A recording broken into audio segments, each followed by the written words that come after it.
Micron's high-bandwidth memory business fuels a sales surge. More in its earnings results next. Plus, how young startup Expo, backed by Altimeter Capital, developed an AI tool that does better than experienced hackers. And we dive into Palantier's 300% stock rally since October. This as defense tech comes increasingly into focus. Meanwhile, in focus are the big benchmarks today. The S&P 500 inching in on its record high, all as the market focuses in on the Federal Reserve. Will we see more rate cuts? Could we have 3 as soon as this year? As we see economic data come in mixed today, Ed, we're looking at a 0.5% push higher, actually, on the NASDAQ 100. Feeling of a risk-on attitude, particularly towards certain chip makers you're looking at.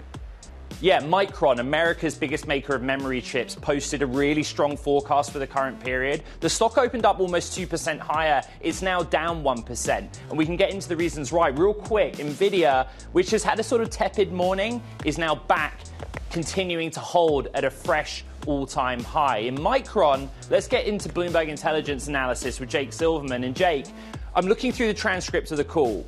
The forecast shows demand in the AI context, but I think pricing, Jake, is a really key conversation here. Yeah, absolutely. So AI is a particularly strong tailwind for pricing, but you have to keep in mind that the consumer market is still particularly important for Micron, both as we think of smartphones, but also PCs and other SSD products and DRAM products. So we're going to have to see some of those seasonal tailwinds, smartphone, PC upgrades, and those will be beneficial to pricing, but also structural limitations in terms of capacity.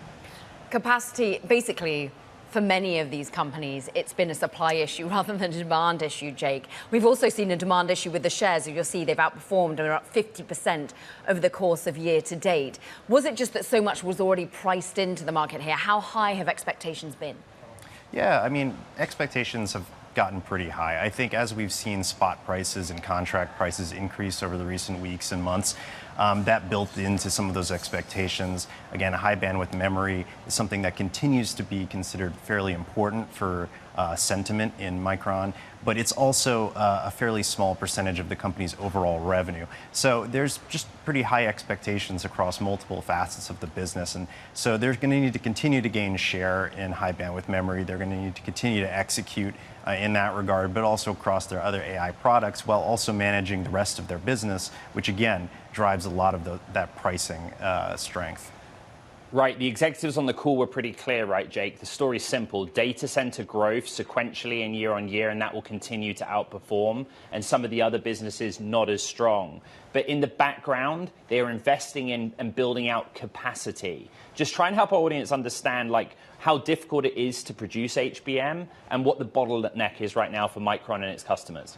Yeah, so HBM is a little bit more complex, actually maybe fairly more complex when we think about actually producing relative to other memory products, especially in DRAM. So it's stacked HBM, so yeah, they've talked about 12 high stack, 8 high stack, so that gives you the dimensions of how high these DRAM stacks can go. And as you increase the height, it increases the complexity. And so the Micron and peers like SK Hynix are able to charge a premium. And so yield is a very important topic of conversation when we bring up complexity. And so their ability to execute in terms of both improving the capacity but also improving the yield drives their ability to increase their share and also increase their gross margin. Bloomberg Intelligence analyst Jake Silverman on all things Micron. We appreciate it. Let's keep talking AI and the broader tech market. Jay Jacobs, BlackRock US Head of Equity ETFs, is here.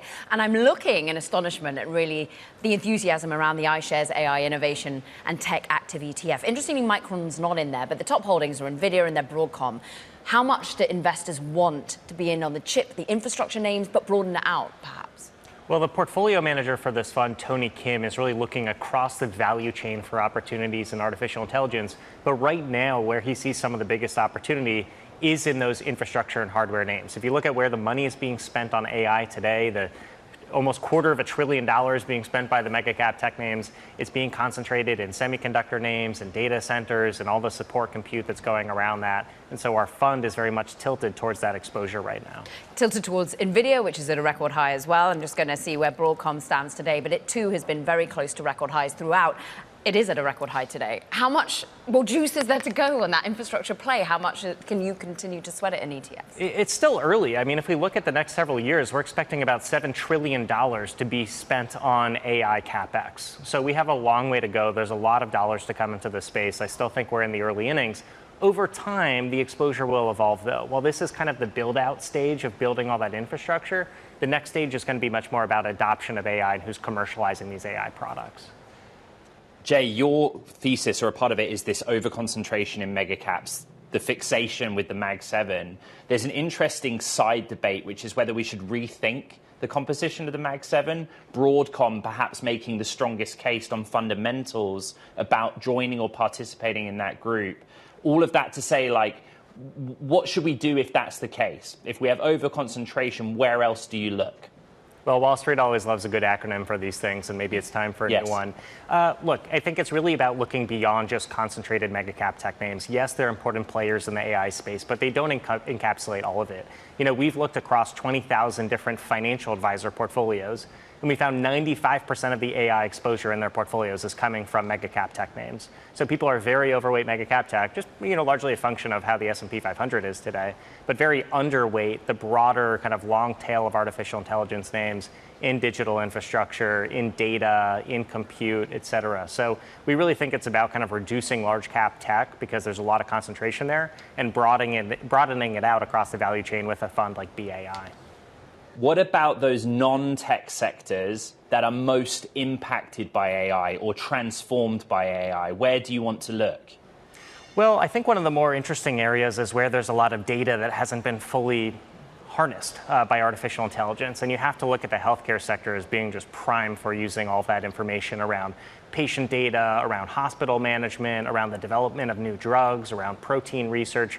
There's just so much data that frankly has been underutilized. And if you can apply artificial intelligence to it, you can get more efficient, you can reduce the cost of drug development, you can improve performance, improve outcomes for patients, which really would make this sector a very attractive one from an artificial intelligence perspective. I go back to BAI, I go back to the innovation in tech active ETF here.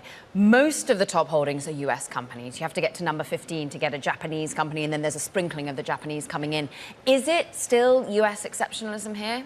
It is. It's a function of where we're seeing the best public market opportunities in artificial intelligence. It is being led by the United States. We have some of the lowest cost of capital. We have some of the most innovative companies. We have a vibrant startup community that's kind of fueling IPOs in this space as well. It is a global trend. And we do have global exposure, but right now the U.S. is very much leading. And what about the investors who are piling in? Just get us up to speed. It's what, about $2 billion that's been coming in of late from client assets? Where are they coming from? Yeah, so we've brought in $2 billion over the last 9 months. Now, one of the major things that happened is BlackRock's target allocation model, ETF models, has allocated to AI. Our model portfolio managers like Michael Gates have looked at the landscape and said, we want to reduce large cap tech exposure and reduce some of our just tech sector exposure and replace it with artificial intelligence, because this is a high conviction theme that we believe in over the long run. And so they've been shifting their exposures to get more pure play in the AI theme. Jay, humor me. Federal Reserve Chair Powell was posed many questions on the impact of AI, labor markets, and the future of the economy, and Fed policy. Like, it was difficult for him to answer. But do you think about it in those terms? You basically say, I look at the economy of the United States and the world, and I try and calculate how structurally things might change going forward. Yeah, I think this is an important area to look at where AI can augment work, right? How can it make us more efficient? Can we accelerate productivity, especially in the context of aging populations around the world? So if you look at developed markets, in many cases, the growth of the labor market is slowing. And so you really almost need AI and that productivity growth to maintain strong GDP growth across these developed economies. So I think in many ways, AI is going to be an incredible tool to boost productivity, and frankly, a tool that developed markets need to lead in. This is why we're seeing AI at the crux of geopolitics, because people, policymakers see it as such an accelerant towards our economy over the long run. Throughout the show and the day, actually, we're going to be talking about Pallantir. And it makes me think about not just software, but this kind of broader American effort to reindustrialize the country in a number of sectors: defense, artificial intelligence, data centers. Is there some kind of big picture effect that you're trying to jump onto on this reindustrialization, the manufacturing of stuff here in America? Well, this is really at the intersection of several themes. We've looked at 5 megaforces around the world that are kind of changing the long-term trajectory of economies, and one of them is aging populations, which you mentioned. One of them is artificial intelligence, and the third one is really geopolitical fragmentation. All of these are combining to bring in, certain themes like infrastructure, how when we see that we want to build more in the United States, we have to have better roads, better highways, better waterways, better power to accelerate that. How do we have the best technology in the world through artificial intelligence and leaning into that segment? So really, yes, all of these things are kind of colliding here to really lead some of the best economic opportunities in the United States. Jay Jacobs of BlackRock, it's great to have you back on Bloomberg Tech. Thank you very much. Now, coming up, China gives approval for more M&A among its tech giants. It's a big story we're watching, and that's next. This is Bloomberg Tech.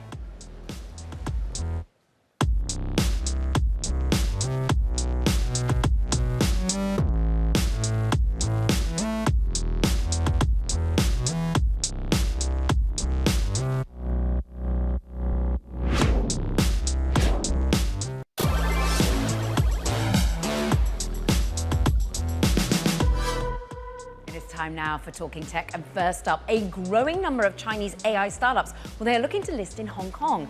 That could include Reconova Technologies. It's a firm specializing in visual perception. Look, according to sources, the company, which is backed by Intel Capital, Greenland Holdings, is looking to raise about $100 million from the listing that could happen later this year.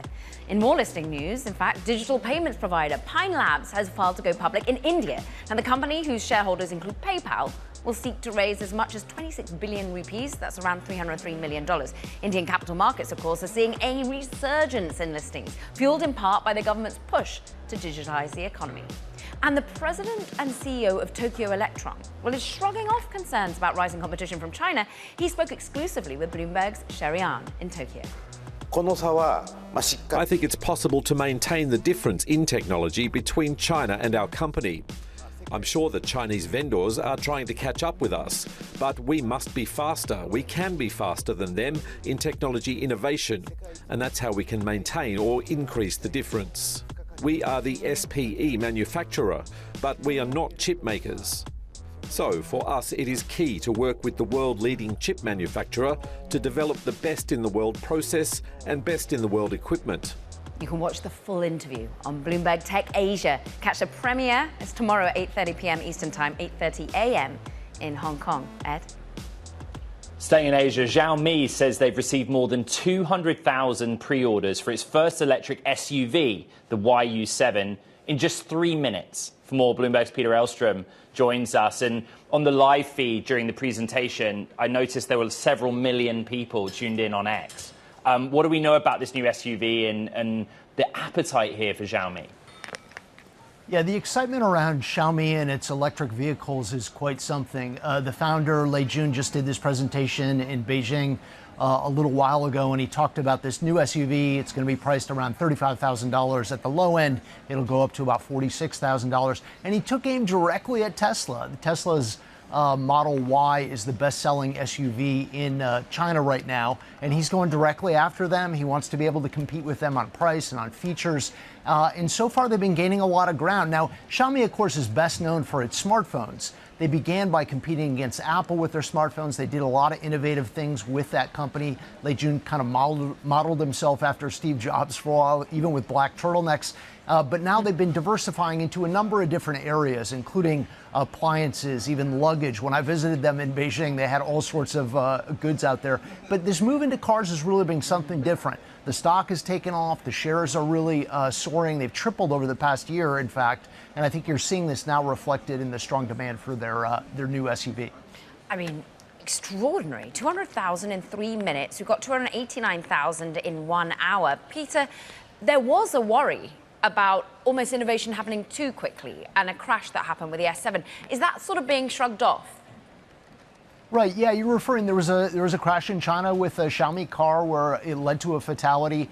They did they hit the pause button on some of their sales at that point to look at the technology within the car. But now they're moving forward. They introduced this new vehicle. They feel like they put that behind them, and now they're seeing strong customer demand for these cars. As we were talking a little bit about before, they look very much like Porsches. You can get effectively a Porsche-looking car. It's an EV for $35,000. Chinese consumers like that offer. I find policy in China on tech companies so interesting. It's either restrictive, right? Think about the video games industry in the last couple of years, now allowing M&A. Are you able to summarize, Peter, what the Chinese government's attitude is towards the tech sector overall? Well, that's a big ask, Ed, but I'll do what I can anyways. Yeah, I mean, certainly what you saw in the 2010s in particular was growing domination by a couple of the biggest technology companies there, especially Alibaba and Tencent. They put tons of money into startups. They had scores, probably hundreds of companies that they invested in, and they had these ecosystems that they kind of controlled. And that really lasted during the boom years after Alibaba went public and showed that you can make a lot of money on some of these Chinese tech stocks in particular. We had this big crackdown, the Jack Ma crackdown, after he spoke out against regulators. The Ant Group IPO was pulled, and after that, essentially all this M&A stopped. There was no more consolidation. In fact, the companies had to roll back a lot of the plans that they had. Alibaba sold off a bunch of its assets too. And now what we're seeing, partly because the Chinese economy is a little bit rocky at this point, they need more support from the private sector. They've given more support to the tech companies in particular. They've seen some new breakthroughs too, like DeepSeek and AI. Huawei has made a lot of progress in different areas too. So now Alibaba and Tencent are able to go back to doing some M&A. They're beginning to do a little bit. It's nothing like the scale that they did in the past, but they are able to make some acquisitions. Bloomberg's Peter Elstrom answering the difficult question. Thank you very much. TSMC is set to inject $10 billion in capital into its overseas unit to shore up its currency hedging operations, consisting mainly of bank deposits and bonds. The move seen as a way for TSMC to manage exchange rate risks and counter the impact of a stronger Taiwanese dollar, which has hurt exporters and increased its hedging costs. Gareth. Well, coming up, Ed, we're going to discuss how the spike in CoreWeave stock price has propelled the fortunes of its CEO and investors with a pretty unusual speed. This is Bloomberg Tech.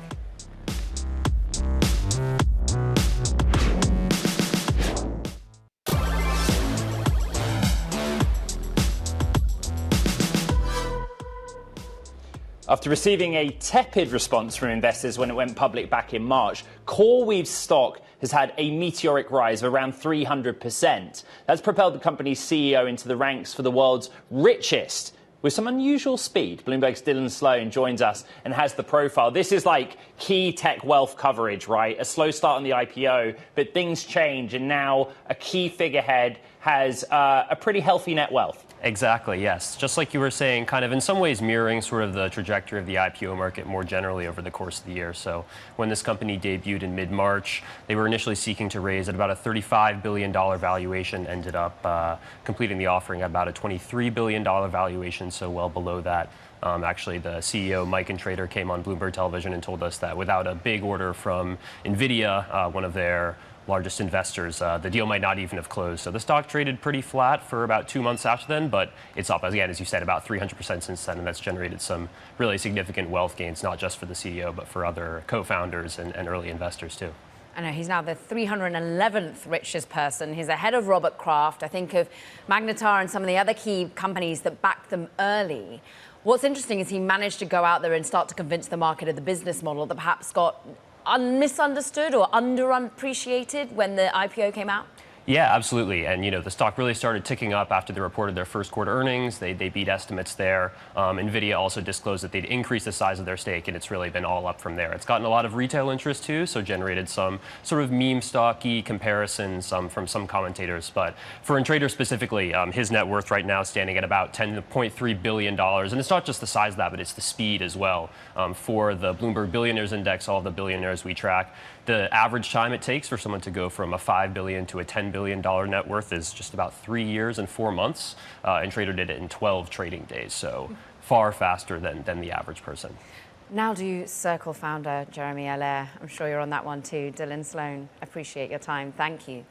Now let's talk about a US district judge who has just ruled that Anthropic's use of millions of books without payment to train its models, well, it's legal under copyright law, falling under the fair use doctrine, a move that could actually kind of cripple a rights holder's ability to monetize on AI.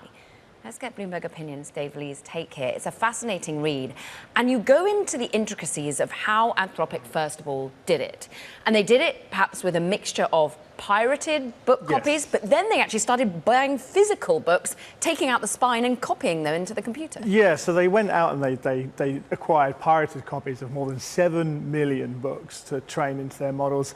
After a short while, they thought, oh, maybe there's a better way to do this. And they bought the physical used copies from distributors of used books and started chopping off the spines, cutting down the pages, and ingesting those into their research library, as they called it, which was then used to train the large language model. And they were sued by 3 authors whose books were in both the pirated copies but also the physical copies as well.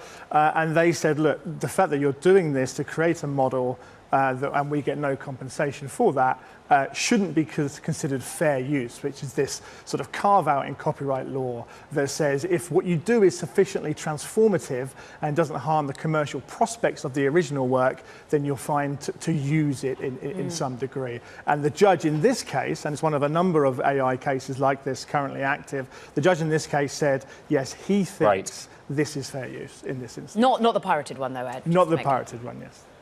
I think like the main response at the time was that an appeal is likely. But you're really interesting what you said. It's not the only thing happening in isolation. People were trying to get the read through to others, like Meta, for example, and kind of work out what happens next. Because on the face of it, it's good for generative AI, but the companies are going to struggle to navigate this.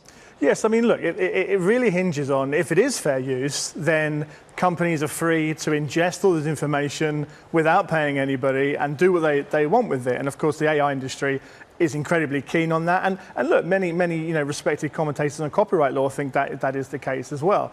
The danger is that AI is unlike anything we've seen before in terms of finding knowledge and reading new information. And what if, and this is the sort of doomsday scenario from publishers, what if people stop buying books because they can just get the information they need from AI? And also, where is the incentive for people to write new books if when they do write it, they just get sucked up into the machine and they don't see any sort of commercial benefit that is able to sustain the practice of doing the hard work of writing a book? Dave Lee of Bloomberg Opinion, another great column. Thank you very much. So coming up, global tensions fuel a surge in defense tech spending and investment. We've got more on that subject next. This is Bloomberg Tech.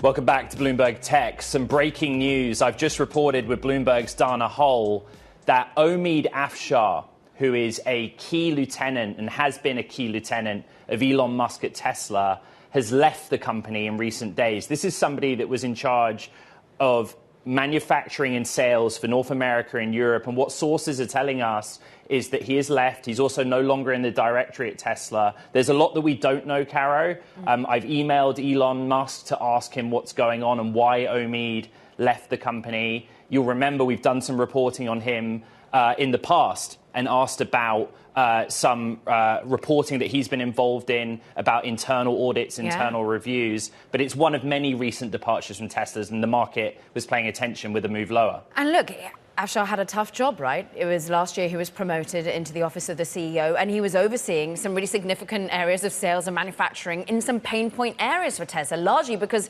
perhaps the political backlash to one Elon Musk. Right. Well, he'd been in the office of the CEO for quite a while. He was kind of like Elon Musk's chief of staff, so to speak. But then he got more responsibility. And he was very key on Austin, getting Austin set up. I'm interested to know what happened, but it's one of several departures in recent months of people that are kind of long-standing and held senior roles in a period of time where Elon was elsewhere. He's elsewhere politically, and also the sales focus has gone elsewhere. When I'm thinking about today's extraordinary numbers around Xiaomi's latest SUV going straight for the Tesla buyer, this is really a difficult moment for Elon. No wonder he's come back as CEO. Right. So, like the big picture is that Tesla in the future is focused on robotaxi, and they had a successful launch of a small reduced service in Austin and Optimus. But the reality is the bread and butter is still selling cars. And in the first 6 months of this year, lots of data in all markets that Musk's association with the administration was hurting sales, but also like competition with hybrids, increased competition from other model providers, other name brands in Europe, for example. But in Omid Afshar's case, and again, to recap, sources are telling us he's left the company. He was someone so close to Elon Musk with a lot of responsibility. It's one in a chain of high-profile executives. For example, Milan Kovac, who was leading the Optimus program, also left that we reported recently. When we get more, we'll keep an eye on it. I'm also looking at Palantir. This is a stock that since October is up 300%. Year to date, up 90%, one of the best performers. There is its performance as a company in quarterly earnings, but this kind of macro and geopolitical environment that we're in right now, Caro, that speaks to the core of this story. And right now, this emphasis on defense technology, that's what we're hearing about on a weekly basis, right? It is, because of the geopolitics that we currently confront, escalating US-China rivalry to conflicts in Europe and the Middle East. Geopolitical pressures, Ed, they are driving a new wave of defense innovation. Let's talk about what that means to the markets for your tech investments. Ted Mortensen is with us, Managing Director at Baird. You yourself have a rich history in defense from an active service perspective, Ted. But I'm interested as to, therefore, what the active innovation play is. How do you invest into this moment?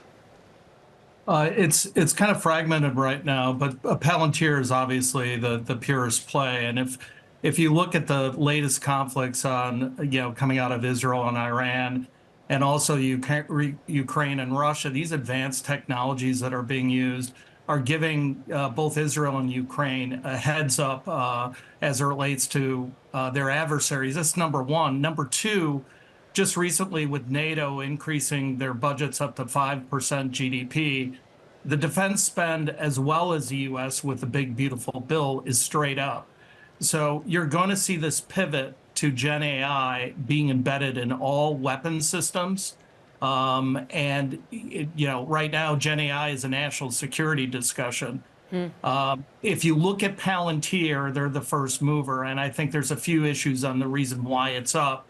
They signed Israel, they signed the Ukraine, they signed NATO. Post-DOGE also, they're a solution to all the federal agency problems, also in DOD expanding.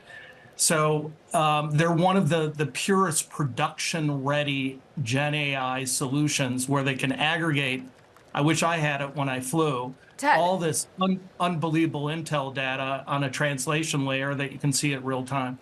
But like the Mag 7 in many ways, it's a very concentrated defense tech play. I mean, we're up at a record high for Palantir. It's been an extraordinary up and to the right move for the stock. Where else, if you're looking for diversification, can you go? You can go. Recently, we just had a report on AeroVironment, AVAV. They just bought a real stunning private company called Blue Halo, which it gets AeroVironment, away from their Switchblade devices on the drone side. But what Blue Halo gives them is an entry into cybersecurity, satellite, and high-energy weapons. That's another play. Unfortunately, from the private perspective, I know, Ed, you've talked about Anduril in other shows. Anduril is a private company that is almost a case study in how the U.S. military is re-architecting their defense budgets. These are high ROIC devices that really go against the traditional spend of billion-dollar programs that are under budget. Right. They're very effective, and they're really changing the rules of the game. Ted, what you just said, traditional spend.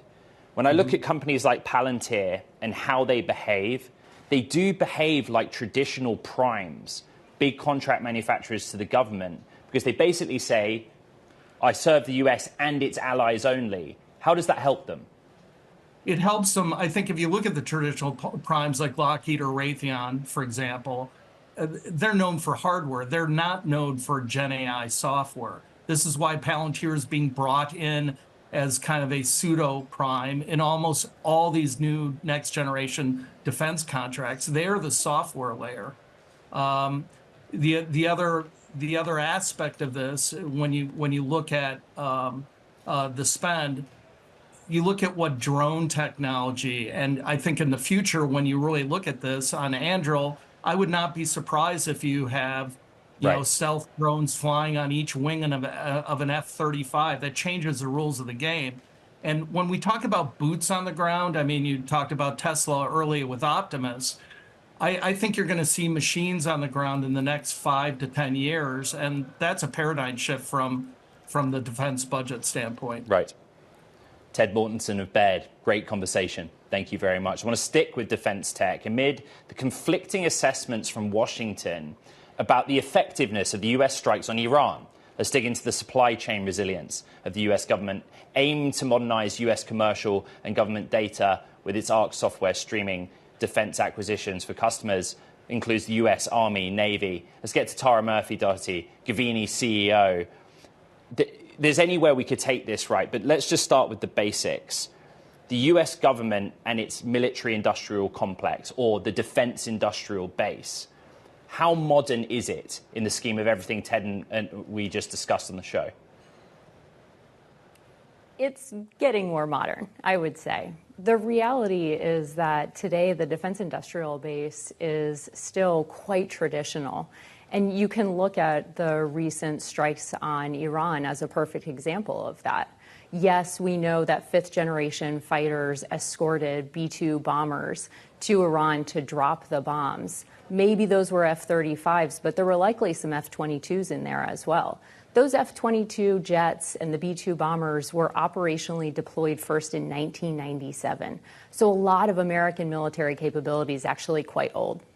Quite old, and I'm looking at what the DoD $961 billion budget for the fiscal year starting in October the 1st actually looks like. I mean, I'm sure you've read through the 75-page procurement request at the moment, but almost $5 billion is going to be spent on B-21 stealth bomber production. There's going to be 37 THAAD missiles. There's going to be 24 Air Force F-35s. Tara, when you go through that 75-page report, is there enough of the new tech that we're talking about, the supply chain that you're analysing? There's definitely still not enough.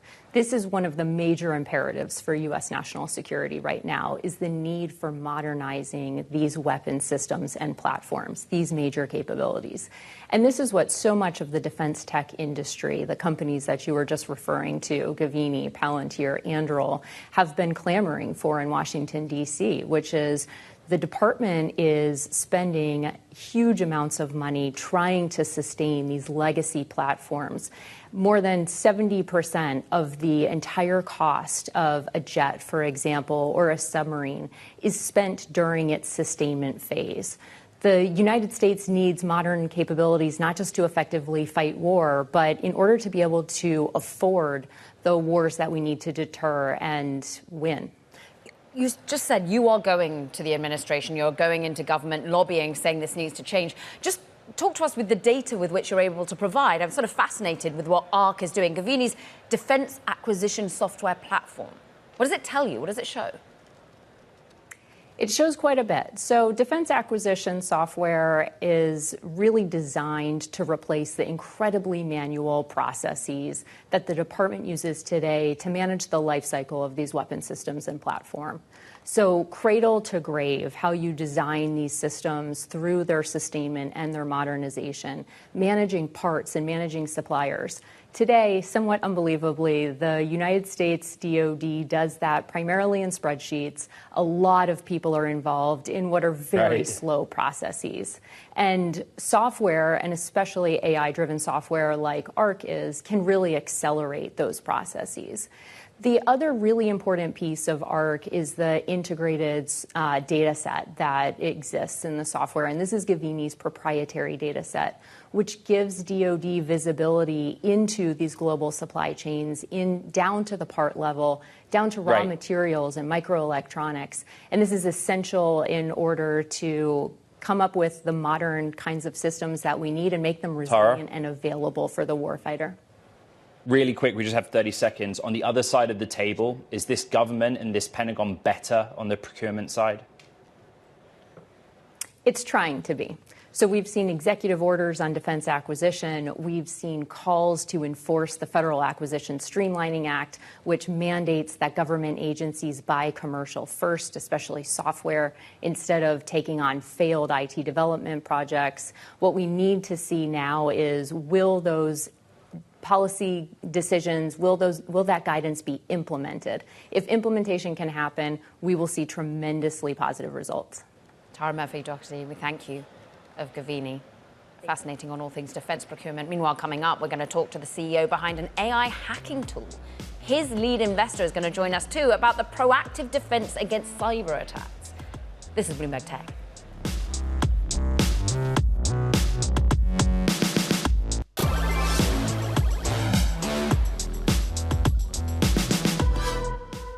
One-year-old startup has developed an AI tool that is better at identifying many software vulnerabilities than experienced hackers. The startup, called Expo, has recently closed a $75 million funding round led by Altimeter Capital. Expo's founder and CEO, Waha Debor, is with us, and Altimeter partner Apoorv Agrawal is also with us as well.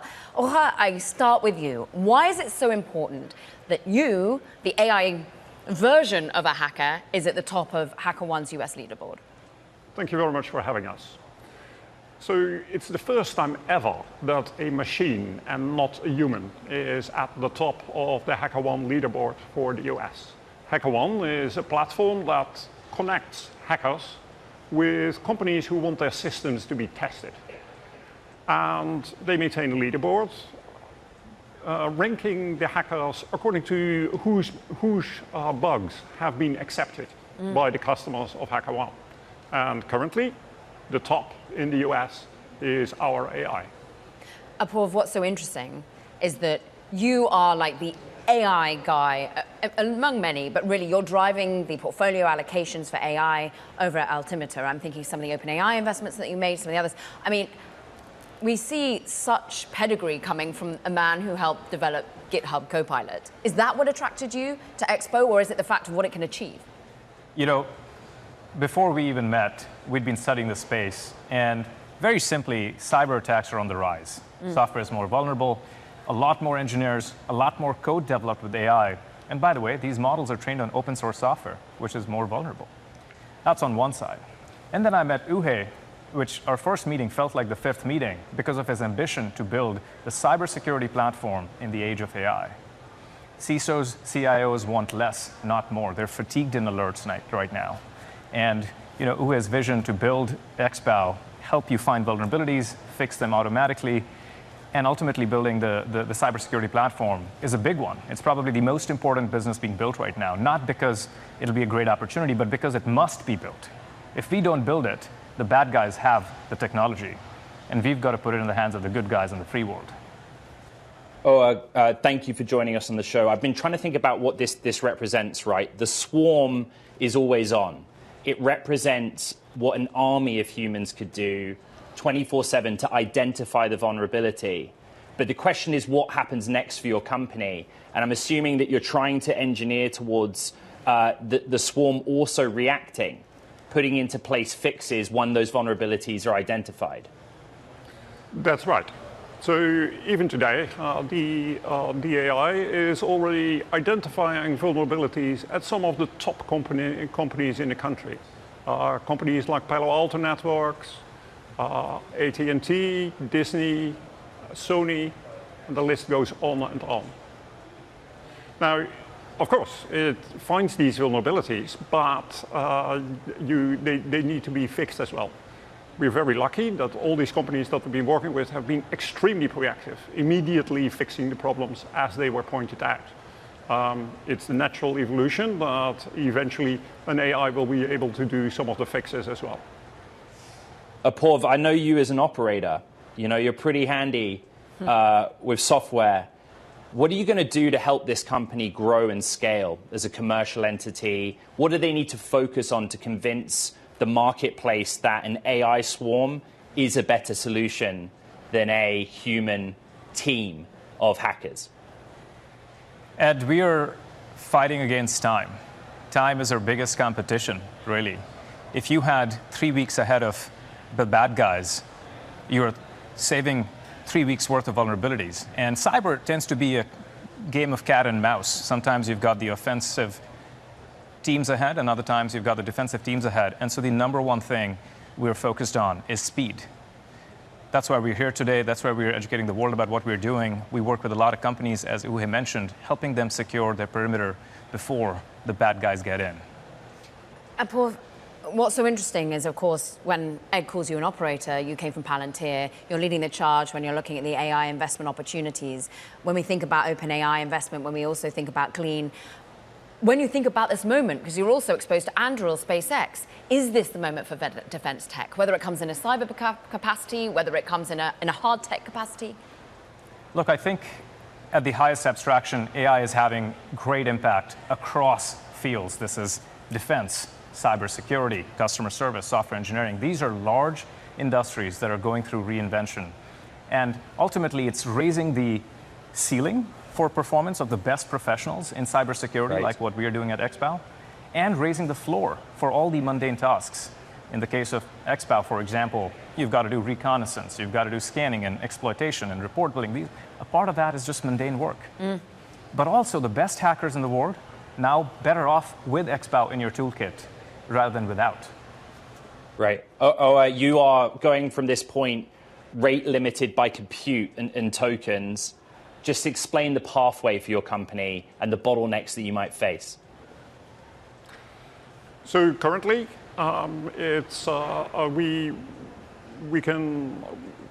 we have no problems with the amount of compute. It's actually not that intensive, and we can easily serve the customers that we're currently working with. We are, however, very much focused on working with the top companies that have the biggest need for better security, financial services, healthcare, those types of industries. All right, that was Paul Agrawal, partner at Altimeter Capital, and Oher Demore, CEO and founder of EXO. Thank you both very much. Now, coming up, we're going to take an early look at a conversation between Bloomberg's Emily Chang and Salesforce CEO Mark Benioff from an upcoming episode of The Circuit. This is Bloomberg Tech.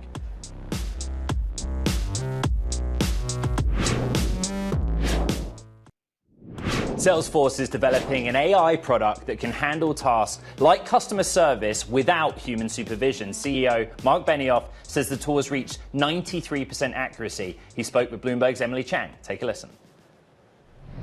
You founded the company now 25 years ago, so you've seen the rise of mobile and social and the cloud and now AI. How has the CEO job changed for you? Well, the CEO job is really changing fast, because it used to be I felt very alone at the top.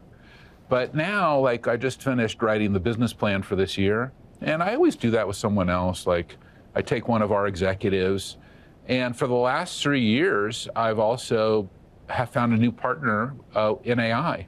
So I have an AI partner, I have a human partner, and it's the three of us who are writing the plan together. So it's a little less lonely at the top with AI. You've said you won't hire any more coders at Salesforce, and you've said today's CEOs will be the last to manage all human workforces. What does this mean for businesses? Digital labor is going to be everything from AI agents to robots. And I do think, to your point, CEOs have to make sure their values are in the right place and that values bring value. Could an agent replace you one day? I hope so. You hope so? I mean, of course, I'm partially kidding, you know that. But we're becoming more automated. You can see Emily Chang's full conversation with Salesforce CEO Mark Benioff. It's on The Circuit, airing tonight at 8 p.m.